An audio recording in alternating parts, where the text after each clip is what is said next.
In the black, suffocating silence before dawn on June 6, 1944, the men aboard USS Harder felt the ocean press against their steel hull like a living thing.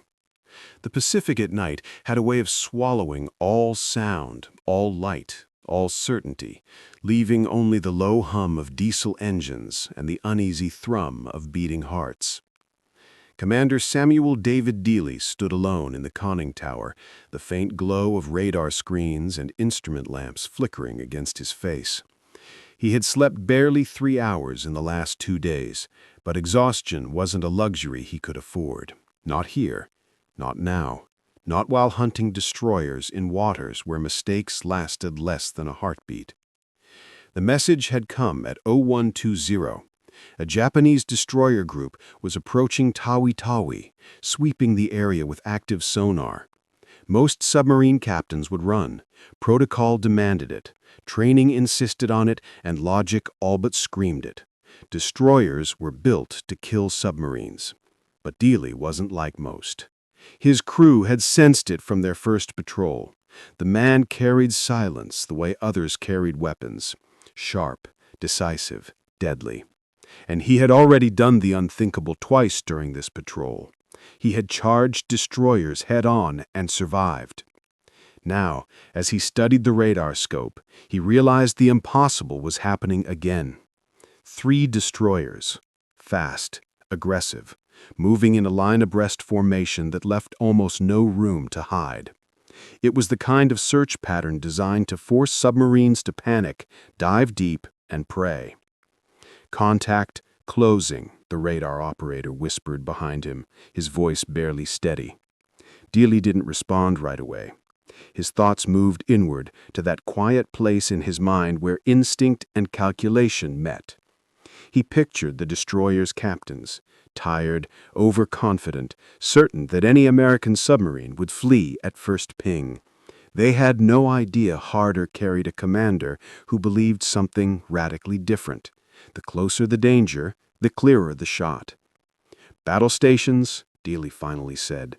Not loud, not dramatic, just steady, like a man accepting a truth already written. Lights dimmed. Steel clanged softly as men slid into position, each one knowing exactly what was at stake. Torpedo room, ready. Engine room, ready. Sonar, ready. Periscope, rising. Through the lens, Dealey caught the faint silhouette of a destroyer cutting across the horizon like a knife through ink. The ship was moving at 28 knots, bow slicing the waves cleanly. A hunter confident in its dominance. A hunter that didn't know it was being hunted in return. Dealey's heartbeat slowed. Precision replaced fear. He studied the destroyer's zigzag pattern, 8-minute turns, repeating with machine-like discipline. Every change in heading altered torpedo geometry. Every correction bought him mere seconds of opportunity. Timing would be everything. "Range, 3,000 yards, the fire control officer said. Then, after a breath, 2,500, 2,000, 1,800. Dealey waited longer than anyone else would have dared to. Inside the submarine, men clenched teeth, gripped handrails, whispered into clenched fists. And then, quietly, almost gently, Dealey spoke, "Fire 3." The torpedoes surged forward, each one a steel beast carrying death at 46 knots. Dealey didn't flinch. He kept watching. 1 second. 2. 5. 10. A flash erupted along the destroyer's bow, massive, blinding, violent. Fire arced into the air. The destroyer staggered, slowed, bled steam and flame. Hit, but not sunk. Harder's men cheered for a heartbeat, only a heartbeat, before realizing what came next. The second destroyer turned instantly toward them, throttles to the firewall, bearing down at 32 knots. Dealey had no torpedoes left in the forward tubes, and the destroyer was already too close. "Emergency deep," Dealey shouted. Motors roared. The bow tilted down harder than safety manuals allowed. Harder plunged into the dark with brutal speed. 100 feet, 200 feet, 300 feet, her hull vibrating, metal groaning like an animal in pain. Above them, a banshee wail of cavitation signaled the destroyer's propellers passing directly overhead. Then, silence. A silence so complete it felt unnatural. Men barely breathed. Dealey closed his eyes and listened. He knew what would follow. At 17:23, the first depth charges detonated. 6 of them, a tight pattern. Harder rolled violently to starboard, lights flickering. Cork insulation rained from the ceiling. Another pattern detonated closer, slamming the stern downward like a fist from the deep. Hydraulic lines burst. A gauge shattered. The submarine creaked under crushing pressure. But Dealey stayed still, his voice low, steady, impossible. Hold depth, quiet running. We outlast him.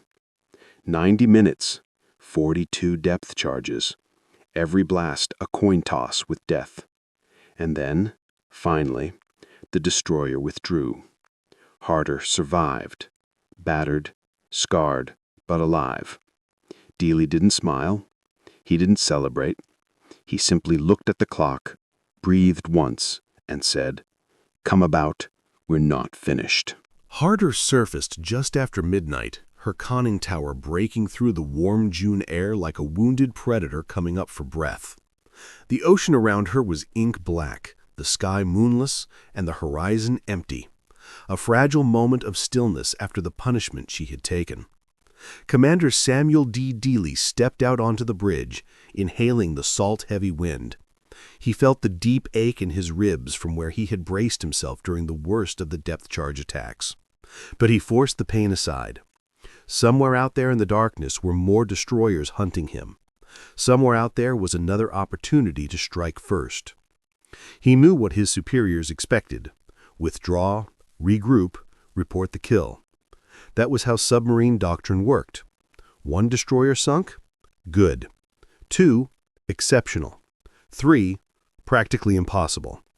No captain in the Pacific Fleet would have faulted him if he had turned south toward deeper waters and safety. But Dealey wasn't thinking about doctrine. He was thinking about momentum, something he understood intuitively, the way a knife fighter understands distance or a carrier pilot understands wind. Momentum was what terrified the Japanese. A submarine that didn't run when attacked, a commander who kept charging forward, a predator that refused to break contact. As Harder's diesels recharged the batteries, Dealey leaned over the bridge railing and studied the horizon. He could feel the ocean's pulse, hear it in the churn of the surf and the low vibration through the steel deck plates. Out there, somewhere in the night, a lone destroyer was cutting a search pattern of its own, and Dealey intended to find it before dawn. At 0312, radar picked up a faint contact. Small cross-section, fast-moving, closing at 28 knots. A destroyer. Dealey didn't need confirmation. He could feel it in his blood. "All ahead flank," he said quietly. Harder surged forward, her diesels pounding hard enough to make the hull vibrate. Every man aboard felt the acceleration, felt the submarine lunge toward danger like a greyhound after a hare. Dealey kept his eyes fixed on the radar repeaters. The contact was strong now. 8,000 yards, then 7,000, then 6,000. A few more minutes and the destroyer would detect them. Most submarine captains avoided surface attacks against destroyers. Dealey embraced them. "Take us in, on the bow," he ordered. Inside, the crew moved with silent precision. They knew the routine now, knew that this commander, their commander, was rewriting the rulebook of submarine warfare. At 4,000 yards, the Japanese destroyer finally saw them. Its radar operator must have realized instantly that the contact was too small and too fast to be anything but an American submarine on the surface. But by then it was too late. Dealey had already slipped Harder inside the destroyer's radar identification range, closing the distance so quickly that the Japanese captain hesitated. A destroyer wasn't supposed to be charged by a submarine. Submarines were prey. Submarines ran. Harder didn't. Dealey watched through the periscope as the Japanese destroyer panicked, swung hard to port, and accelerated to flank speed, trying to ram the American submarine. Harder shook as she drove forward over the swell. At 2,300 yards, Dealey leaned in toward the torpedo firing officer. Fire 4. 4 torpedoes left the bow tubes with a thunderous roar, slicing cleanly into the black water. Dealey counted the seconds in his head. 1, 2, 6, 9, 11, and a massive explosion erupted beneath the destroyer's aft magazine. The entire stern blew apart in a geyser of fire and steel, shooting debris hundreds of feet into the air. Through the periscope, Dealey watched the destroyer roll violently to starboard, its propellers still spinning as it slid under in a steep, helpless arc. She was gone in 90 seconds. 148 Japanese sailors died before they even understood what had happened. Harder's bridge crew stared at the boiling water where the destroyer had been. Some whispered, some prayed, some just stared. Dealey said nothing. He didn't need to. Every man aboard knew what he had just done. 3 destroyers in 3 days. No submarine commander in history had ever achieved that. But Dealey wasn't finished. Not yet.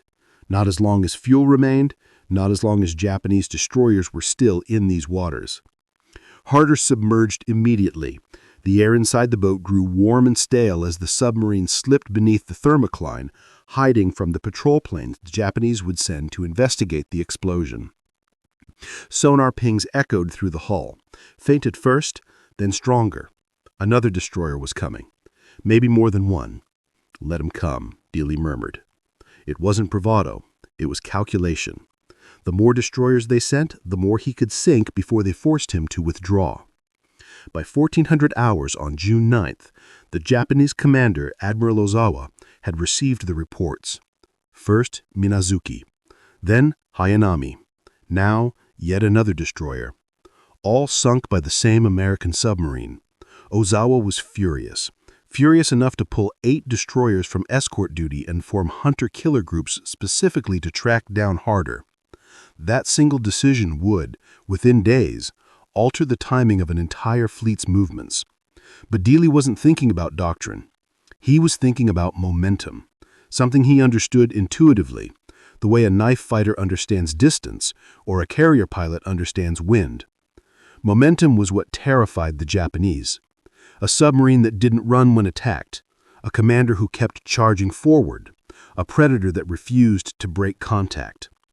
As Harder's diesels recharged the batteries, Dealey leaned over the bridge railing and studied the horizon.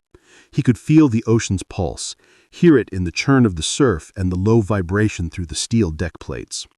Out there, somewhere in the night, a lone destroyer was cutting a search pattern of its own, and Dealey intended to find it before dawn. The afternoon sun beat down mercilessly on the waters near Sabuto Passage as USS Harder glided beneath the surface, her hull cutting through the depths like a silent blade. The Pacific shimmered above her in warm, fractured light, a deceptively calm mask hiding the fiercest hunters of the Japanese Navy now converging on this single patch of ocean. Commander Samuel David Dealey stood in the control room, hands clasped behind his back, eyes fixed on the sonar operator. The rhythmic pings echoed for the submarine like a heartbeat, steady, ominous, growing louder with each passing minute. 2 destroyers, fast, alert, moving in tight formation. They were coming straight for him. Most submarine captains would interpret such a reading as a warning to flee, to descend deep and disappear into the quiet darkness of the seafloor. But Dealey felt something else stirring in him, an electric calm, a razor-edged awareness. He was hunting them as much as they were hunting him. The crew sensed it too. Every man aboard Harder had felt Dealey's instincts in action, had watched him pull off impossible maneuvers, had witnessed torpedoes he fired strike destroyers at angles other captains wouldn't dare attempt. Now those instincts were tingling again, guiding him forward. 2 targets, Commander. Range approximately 9,000 yards. Closing fast. Dealey's face remained impassive, but inside, his mind was already calculating. 2 destroyers moving together presented a nightmare. 2 overlapping sonar sweeps, double the guns, double the depth charges. But they also presented something else, confusion. If Harder struck quickly enough, one destroyer's wreckage would interfere with the other's ability to track them. Chaos was a weapon, and Dealey knew how to use it. "Prepare for attack," he said softly. The lights dimmed. Men moved silently to their stations. Sweat beaded on foreheads despite the cool air circulating through the submarine. The tension was suffocating, almost physical, pressing down on the lungs and spine of every man aboard. Harder rose towards periscope depth. Water streamed down her hull as she steadied at just the right height. Dealey raised the periscope, the lens slicing through the surface of the sea. In a slow, deliberate arc, he turned the scope. And then he saw them. 2 Japanese destroyers, Tanakaze and another escort charging forward with deadly precision. Their wakes stretched behind them like white scars on the water. Their bow waves glowed in the late afternoon sun. They were confident, certain the American submarine was somewhere near, but they didn't know where. "Range 4,000 yards, Fire Control said. Dealey lowered the periscope and closed his eyes for a brief second, centering himself. He pictured the angles, the target speed, the timing between turns. He saw the geometry of death in his mind like a painter studying a canvas. When he opened his eyes again, the uncertainty was gone. Only clarity remained. Up scope, he checked bearing. Perfect. Flood tubes 1 through 4. Flooding. Set depth 10 feet. The destroyers were coming fast, slicing the ocean with the single-minded obsession of predators closing in for the kill. Dealey waited until Harder was so close he could see the number painted on the lead destroyer's bow. Then he whispered the words that had become a kind of invocation aboard Harder. "Fire." 4 torpedoes shot out in rapid succession, streaking through the water like silver phantoms. Dealey kept the periscope up long enough to track their wakes. The Japanese destroyer suddenly corrected course. Its captain must have spotted something in the water, but it was too late. The first torpedo hit high on the bow. The second detonated under the forward magazine. The explosion tore the destroyer apart from below, lifting it out of the water in a plume of fire and shattered steel. Men were flung into the air before the wreckage slid beneath the surface. Tanakaze, one of the destroyers searching for Harder, was gone. But the second destroyer reacted instantly, turning hard to starboard, accelerating toward Harder with murderous intent. Sonar pings hammered against Harder's hull like fists. "He's charging! He's coming right for us!" the helmsman shouted. Dealey didn't blink. "Take her down. Fast dive." Harder plunged into the depths. The destroyer roared overhead, engine screaming like a wounded animal. Then came the depth charges. They fell in tight, disciplined patterns, perfectly timed for a kill. The first explosion slammed through the submarine like a hammer. Lights flickered, pipes buckled, a gauge shattered in a burst of glass. Harder rolled sideways, groaning under the pressure. Men grabbed rails, cursed, prayed. Dealey gripped the chart table until his knuckles turned white. Another explosion, closer. Then another, and another. 16 death charges detonated in under a minute, each one strong enough to rip a lesser submarine apart. But Harder held. Barely. The destroyer kept circling, dropping depth charges in smaller, deadlier clusters. And then, as suddenly as it had begun, the barrage stopped. The Japanese captain had undershot. Dealey inhaled slowly, calming his heartbeat. "Come to periscope depth," he ordered. Harder rose through the water like a wounded predator, unwilling to surrender. At periscope depth, Dealey scanned the horizon. He found the destroyer turning back for another pass, its bow pointed directly at him. It didn't know Harder was alive.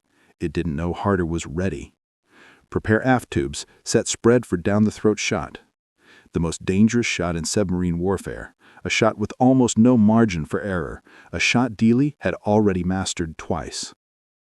The destroyer was accelerating straight toward Harder, cutting a white spear of wake across the darkening surface of the sea. Through the periscope, Commander Samuel D. Dealey watched it close in with terrifying precision. The bow rose and fell in rhythmic lunges, the ship moving like a predator that had locked on to the faintest scent of blood. But the destroyer didn't know the truth, not yet. It didn't know Harder was no wounded prey. It didn't know the American submarine beneath the waves had just shifted from running to striking. Inside the control room, the atmosphere tightened into something electric, almost brittle. The men could feel the weight of what was coming. A down-the-throat shot was the closest thing to a duel in submarine warfare. One mistake meant instant death. One hesitation meant being rammed and crushed. But if Dealey judged the speed, angle, and timing perfectly, the torpedo would travel straight down the destroyer's line of attack and detonate under its bow, a kill shot that left the enemy no chance to evade. The fire control officer swallowed hard. "Aft tubes, ready." Dealey didn't respond. Not yet. He kept watching through the periscope, his breath steady, movements smooth, as if the world outside weren't collapsing into a funnel of lethal geometry.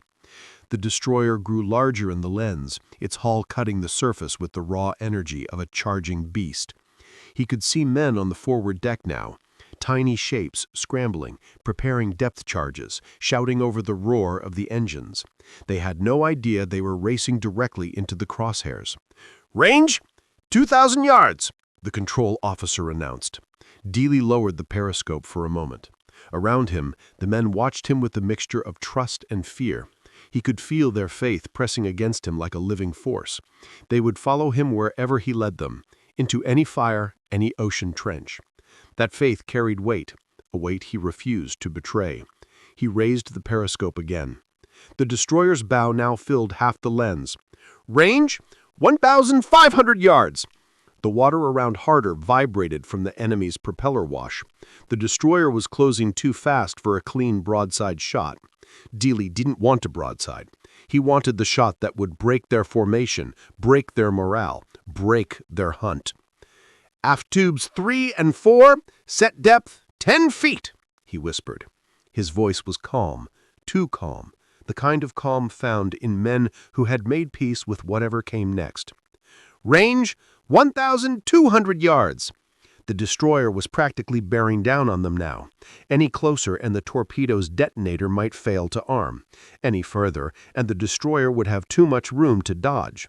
Dealey waited. The entire submarine held its breath. "Range, 1,000, fire!" The word cut through the control room like a blade.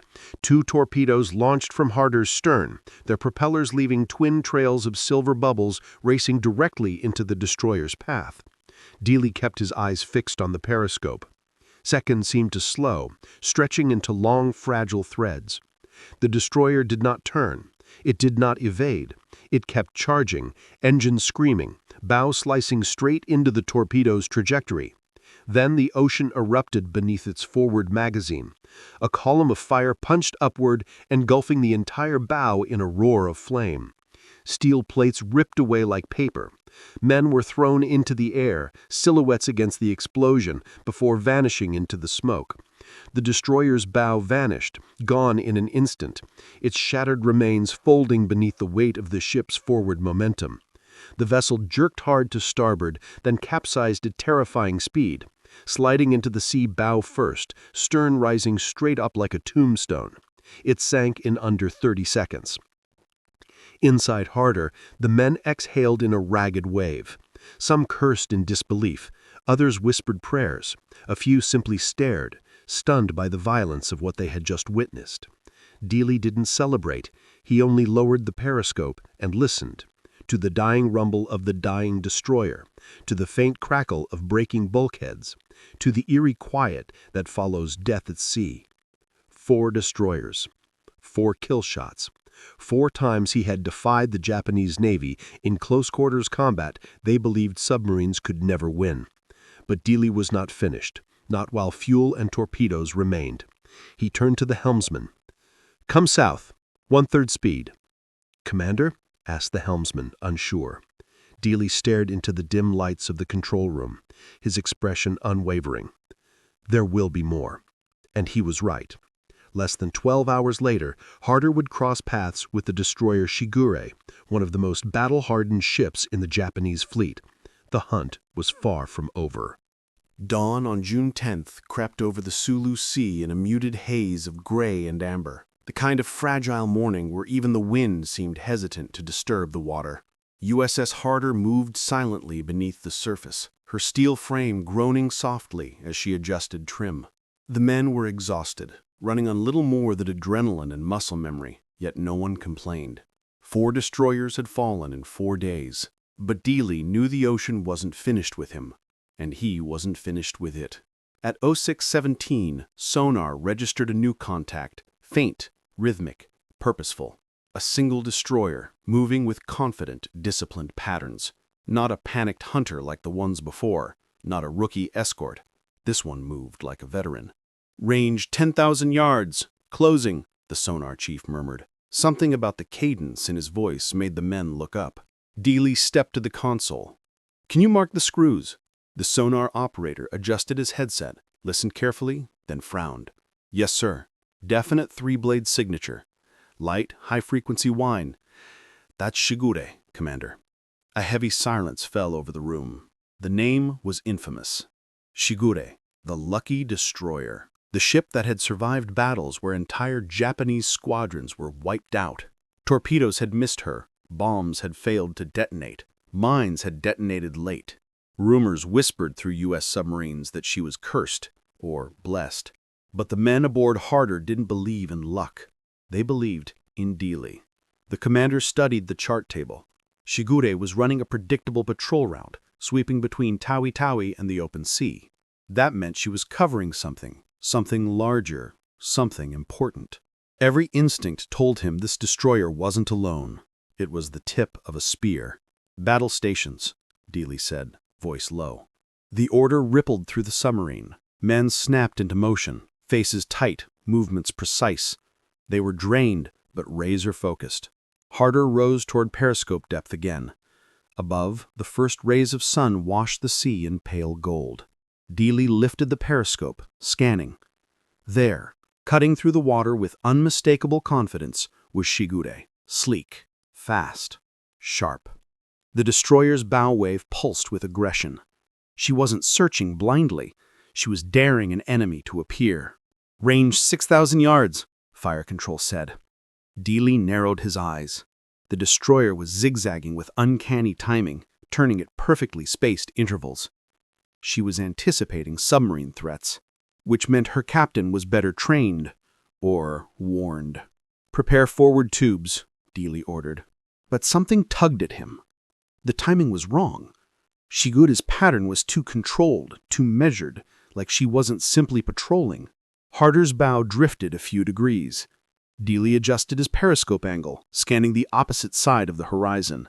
Nothing at first, just empty water. Then, a faint wake, almost invisible. A second destroyer, moving in parallel. They're running a paired screen. Shigure's flushing us into the kill zone of the other one.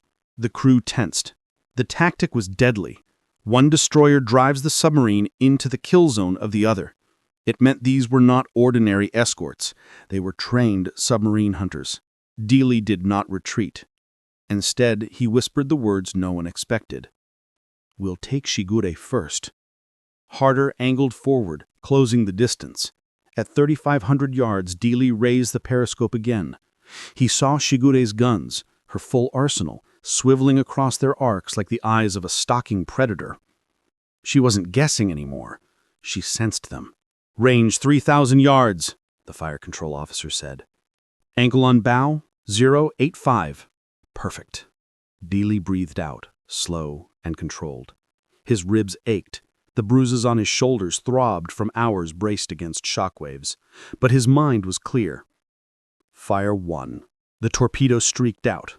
Then, before the wake had even faded, Fire 2. Fire 3. Harder's hull vibrated with each launch. The torpedoes raced toward Shigure, leaving trails of silver bubbles cutting lines towards destiny. Dealey held the periscope steady. Seconds crawled past. 10, 15, 19. A plume of white water exploded, far short of Shigure, a torpedo premature. Then another torpedo detonated early. A dud. The third torpedo passed just behind the destroyer's stern, missing by a razor-thin margin. Dealey exhaled sharply. For the first time in days, he had failed to hit. Behind him, the crew stared in stunned silence. Shigure hadn't even needed to evade. Her cursed luck had saved her again. But fate wasn't finished. The premature detonations told Shigure exactly where Harder was, and she reacted instantly. Engines roared. The destroyer swung toward Harder like a striking blade. "She's charging!" the helmsman shouted. Sonar pings slammed against the hull. Fast, steady, deadly. Dealey snapped back into motion. "Take her down! Hard dive!" Harder plunged beneath the surface. The destroyer passed overhead like a screaming ghost. Then came the depth charges. They dropped in tight, deliberate sequences. Clusters of 3, then 5, then 7. Each explosion slammed the submarine violently, throwing men off their feet. Pipes burst, a gauge shattered, lights flickered. But Dealey stayed upright, gripping the chart table like it was the last solid thing in the world. "Hold depth," he said through clenched teeth. "She'll come around again." She did. Again and again. The barrage lasted nearly 2 hours, but Harder survived, bruised, battered, but alive. Dealey wiped blood from a cut on his forehead and stared into the dim-lit control room. The men were exhausted, but their eyes held a fierce fire. Dealey felt something rise in him, a quiet, unwavering certainty. "We're not done with her," he whispered. Shigure's depth charge barrage faded into the distance like the last rolling thunder of a dying storm, but inside USS Harder, the silence felt even heavier than the explosions. Dim emergency lights flickered along the ceiling, casting the control room in a bruised red glow. Men wiped sweat, oil, and blood from their faces, bracing themselves against trembling bulkheads as Harder leveled out at 300 feet. The submarine felt wounded, metal stressed, joints creaking, the air thick with the smell of ruptured hydraulic lines and burnt wiring. But she was alive, and more importantly, Dealey was not done. Commander Samuel D. Dealey stood with one hand on the periscope well, eyes half closed as he listened to the faint rhythms of the ocean filtering through the hull. The pounding adrenaline from the attack had settled into a cold, surgical focus inside him. The 3 failed torpedo hits against Shigure weren't a humiliation. They were a message, a reminder that the next move would determine everything. Dealey inhaled deeply, the humid air burning slightly in his lungs. "Damage report," he said quietly. One by one, the officers spoke. Minor leaks, bow planes responsive, batteries intact, no torpedo malfunctions reported. Shigure had simply been blessed by chance and timing. "We're combat capable," the XO finally concluded. "But another hit like that, and she'll crack open." Dealey nodded. "Then we won't let them hit us." The men exchanged glances, not fearful, but resolute. They had learned something during these days of combat. Dealey did not fear destroyers. He stalked them, used their aggression against them. Threads of courage wove through the cabin, binding every man together. The hunt wasn't over. Dealey turned to sonar. "Find her." Hours passed. The sea shifted from bruised gray to deepened blue as afternoon bled into evening. Harder moved at silent speed, gliding like a shadow just above the thermocline. The crew fought exhaustion with discipline and routine. Every man aboard knew Shigure was still somewhere nearby, her captain angry, humiliated, determined to finish the kill. At 17:35, sonar stiffened. "Contact, bearing 186, faint screws, increasing." Dealey moved instantly to the chart table, tracing vectors with a grease pencil. "Is it Shigure?" The operator listened again, adjusting for sea clutter. "It's her, sir. Same blade signature." A quiet fire lit behind Dealey's eyes. Shigure was returning, alone. This wasn't a patrol sweep. This was revenge. Perfect. "Bring her up to periscope depth." Harder rose slowly, carefully.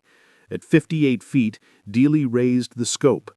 The lens cut through the surface. A faint silhouette materialized, low, sharp, cutting across the waves. Shigure, now at 12,000 yards and closing. But something was wrong. The destroyer wasn't zigzagging. She was charging forward in a straight line, a tactic so reckless it bordered on suicidal. "She's trying to flush us out," the XO murmured. "She thinks we're wounded." Dealey recognized the trap immediately. A destroyer charging at full speed forced submarines to dive deep. That plunge made them predictable. Predictability made them killable. But Dealey had no intention of diving. The destroyer was still too far for a clean shot, but closing fast. Harder shifted slightly, positioning herself at the perfect intercept angle. "Set forward tubes," Dealey said. The men tensed. They only had 3 torpedoes left in the bow, and Dealey meant to use them all. Range, 6,000 yards. Shigure grew larger in the periscope lens, her bow kicking up a knife of white foam. She wasn't probing this time. She was lunging at Harder with everything she had. Range, 4,200. Dealey tracked the destroyer's wake. His mind narrowed into the same quiet focus that had carried him through the previous kills. The vibrations in the hull, the timing of the turns, the push of the swell, everything aligned. He whispered, "Up scope," and the lens rose silently through the shimmering evening water. Range, 3,000. The fire control officer's voice tightened. Angle on bow, 080. Beautiful. Dealey didn't blink. "Fire 1." The torpedo surged forward. "Fire 2." A second streak cut through the depths. "Fire 3." The last forward torpedo left the tube with a thunderous hiss. Harder tilted. Dealey held the periscope steady, tension coiling through him like a spring about to snap. The torpedoes raced toward the destroyer, white trails of bubbles drawing perfect lines towards destiny. "Detonation in 15 seconds, fire control whispered. Then, a roar. A bloom of white and orange erupted under Shigure's bow, but only one. The second and third torpedoes never hit. Shigure had pulled off an impossible maneuver, a desperate, violent turn that caused 2 torpedoes to detonate early against her propeller wash. She survived again. Through the periscope, Dealey watched the destroyer's bow stagger but remain intact. Water cascaded off her forward deck. The ship slowed, but didn't sink. The curse held. But now Shigure was enraged. Engines howled. Guns swung. The destroyer turned towards Harder at full speed. A wounded beast. A deadly one. Sonar pings hammered Harder's hull, rising rapid rhythms. "She's coming in hot," the helmsman shouted. Dealey lowered the periscope. Hard dive, silent running. The order snapped through the ship like a whip. Harder plunged into the dark. Shigure roared overhead, so close the submarine shook. Depth charges followed, 27 in the first wave. Close, too close. Bulkheads groaned, tools fell from racks, steam hissed angrily from a burst valve, but Harder held, barely. Dealey gripped the periscope well, steadying himself as another shockwave hammered the hull. His mind was calm, cold, focused. Shigure had survived again, but she was wounded, slower, more predictable, and Dealey knew exactly how to finish what he started. "Bring her around," he whispered. "We'll take her on the next pass." The ocean above them thundered like an angry sky as Shigure continued her relentless attack run, dropping depth charges in brutal, tightly calculated patterns. Each detonation rolled across Harder's hull like the pounding of a giant's fist, shaking bolts loose, rattling gauges, sending bursts of dust and cork insulation drifting through the dim red light of the control room. Men gripped anything bolted down. Teeth clenched, breath held. Every blast made the submarine feel smaller, thinner, more fragile. But in the center of the storm, Commander Samuel D. Dealey remained still, his gaze fixed on the sonar repeater as if he could read the destroyer's intent through sound alone. Every ping echoing through the hull carried information: distance, angle, velocity. Shigure was close, too close, but Dealey could hear something else too, hidden in the rhythm of the sea. Weakness. After the last hammering barrage, Harder leveled off at 300 feet, her hull creaking like old timber under strain. Dealey wiped blood from a cut near his eyebrow, unnoticed until the dust burned its way into the wound. "Report," he said. Voices came back, strained but steady. "Battery 2, stable. Coolant leak in aft compartment, contained. Forward torpedo room reports no casualties. Depth control responsive but sluggish. Harder was hurt, but alive, and more importantly, capable of one more strike. The men all knew what Dealey was thinking long before he spoke. He wasn't going to flee. Not after tracking Shigure for nearly 12 hours. Not after firing 6 torpedoes. Not after coming this close to killing one of the most elusive destroyers in the Imperial Navy. "Bringing her around," he said softly, like a man giving directions on a quiet Sunday drive, nothing in his tone revealing that one wrong sound, one wrong angle, one wrong breath could doom them all. The helmsman nodded, sweat dripping down his temples. Harder began a slow, silent arc beneath the thermocline. The water here was colder, denser, and it helped hide them from sonar. The ocean became a thick, crushing blanket, muting the destroyer's ability to track them. Sonar pings softened, became hesitant. "She's lost us," the sonar operator whispered. A ripple of quiet relief swept through the men, brief, fleeting, but enough to catch their breath. Dealey didn't smile. "Not for long," he said. He knew Japanese destroyer captains were disciplined hunters. They would widen the search, regain the contact, and when they did, the only outcome would be the same dance they had repeated 3 times already. Charge, dive, depth charges, evasion. Unless Dealey changed the pattern. "Come to periscope depth." Gasps lived in the silence, but no one questioned him. Harder ascended slowly, her climb measured, almost cat-like. At 58 feet, Dealey raced the periscope. Water streamed down the lens. He scanned the horizon. At first, he saw nothing. Just a sheet of gray-blue swells rolling gently under the late afternoon sun. Then, movement. A dark shape cutting through the water at slow speed. Shigure. She was limping now, listing slightly from the torpedo that had detonated under her bow. Smoke curled from one of her forward funnels. Men swarmed her deck, repairing damaged AA stations. She was wounded, and she was alone. Dealey felt a cold certainty settle into his bones. Flood aft tubes. It was a decision only he could make, because only he understood the geometry of what was about to happen. Harder had no forward torpedoes left. Only 2 aft tubes remained.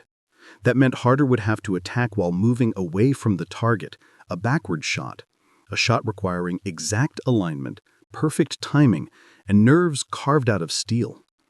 It was the submarine equivalent of shooting a charging tiger while running in the opposite direction. No manual taught it, no doctrine approved it. Only experience and instinct made it possible.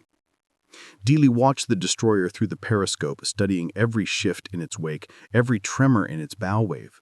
Shigure was increasing speed, trying to regain her hunt, but she was slower now, her bow dragging heavy from the explosion. That was the opening.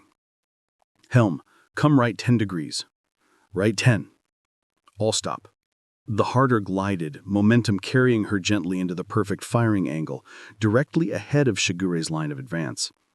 The destroyer had no idea. She thought Harder was fleeing. She was chasing.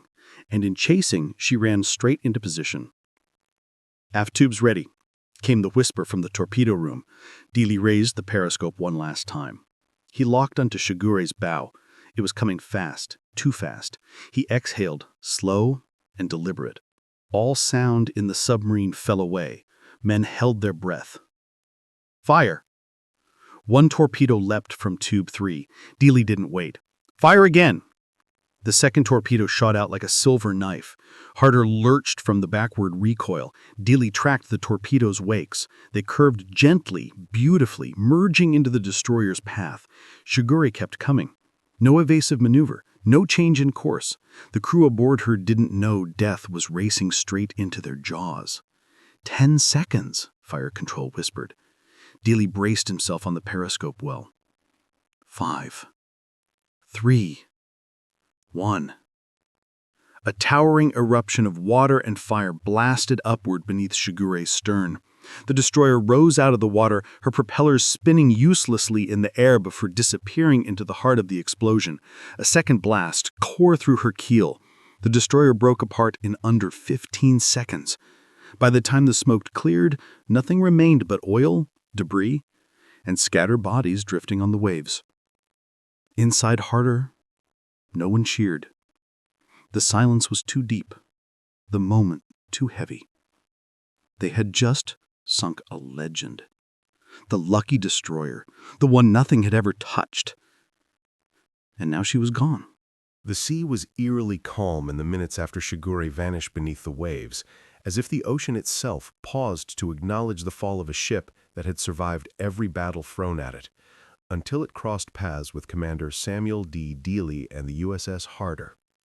Oil slicks shimmered on the surface, bits of wood floated in wide arcs, a scorched life ring spun slowly in place. The wreckage of a destroyer that had once terrified Allied submariners was now reduced to drifting fragments. Inside Harder, the silence held. Not the silence of fear, nor the silence of shock. This was the silence of men who had crossed the threshold of the extraordinary and understood the weight of what they had just done. 5 destroyers in 4 days. No American submarine had ever done it. No other commander in the Pacific would match it. And yet for Dealey, the achievement felt less like triumph and more like inevitability, as if each decision, each torpedo, each impossible shot had been a point on a line leading here, to this last shattered ship slipping beneath the waves. "Secure from battle stations," Dealey finally said. His voice was steady, but beneath it ran exhaustion so deep it clung to his bones. Men slumped against bulkheads. Others simply sat on the deck, hands shaking, lungs pulling air like they had just finished a marathon. The ringing in their ears from the depth charges hadn't fully faded. Some crewmen had light burns. Others had bruises from being thrown during the worst impacts, but they were all alive. Harder herself was not as fortunate. As they descended to 200 feet to avoid any reconnaissance planes, the full extent of the damage became clear. A pump in the after engine room thumped unevenly. A coolant line dripped steadily, forming a small pool of pale liquid on the deck. Hydraulic pressure in the stern planes wavered dangerously. Even the steel hull groaned each time she dipped through a thermogline, like a wounded animal carrying injuries too deep to show. But she fought on. Dealey moved through the boat, checking compartments, speaking briefly with exhausted sailors, offering a quiet nod or a rare, faint smile. Leadership was not about shouting commands. It was carried in the small gestures, the calm gaze, the steady hand, the unwavering presence in the face of everything. In Dealey's presence, fear never grew roots. It withered. By late afternoon, Harder slipped into deeper waters south of Tewi-Tewi. The mission was nearly over. She had done the impossible. She had rewritten the offensive capabilities of the American submarine fleet. But fate had one more twist to offer. At 16:30, radio intercepted a shocking message. Japanese combined fleet delaying departure. The words triggered a ripple of confusion throughout Harder. Why would the Japanese delay their major fleet movements? Why hold back battleships, cruisers, destroyers? Why change the timeline of their entire Philippine Sea strategy? Intelligence decoded the answer within the hour. The Japanese thought a pack of aggressive American submarines was hunting their destroyers. They suspected not one Harder, but 3 or 4. The sinking of destroyers Minatsuki, Hayanami, Tanikaze, and 2 others, including Shigure, had been so fast, so precise, so devastating, that the Japanese Navy believed a massive submarine wolf pack had moved into the region. The combined fleet would not sail until their destroyer escort screen was reinforced. Dealey's crew stared at the decoded message in disbelief. They hadn't simply destroyed 5 destroyers. They had delayed an entire fleet, a delay that would ripple across strategy, timing, and position, leading ultimately to the Battle of the Philippine Sea, where the Japanese Navy suffered one of the most decisive defeats in its history. Harder had changed the war, not by chance, by audacity, by precision, by refusing to run. And yet, even as the Pacific shifted on the axis created by Harder's actions, Dealey remained the same quiet figure leaning over the chart table, checking bearings, marking patrol routes. He wasn't thinking about legacy. He wasn't thinking about history books. He was only thinking of his crew, their survival, and the long journey back to Fremantle. As night fell, the stars emerged one by one over the vastness of the sea. Harder surfaced to charge batteries. Fresh air swept through the submarine as men climbed onto the deck, letting the wind cool their faces. Some lit cigarettes with shaking hands, others simply stared at the horizon in silence. Dealey joined them briefly, hands clasped behind his back, eyes reflecting the faint starlight. He had given everything he had in these 4 days: nerve, instinct, endurance, and Harder had responded with a ferocity matched only by her commander. The war, of course, would demand more from him: more danger, more hunts, more impossible choices. And, tragically, just months later, Harder would not return from her 6th patrol. Dealey would go down with his boat, taking with him the courage and spirit that had defined one of the most legendary submarine patrols in naval history. But here, on this night, on this quiet stretch of ocean, Harder was undefeated. A lone submarine that had faced down destroyers again and again, and won. It was a victory forged in steel, fear, instinct, and the unbreakable will of Commander Samuel David Dealey.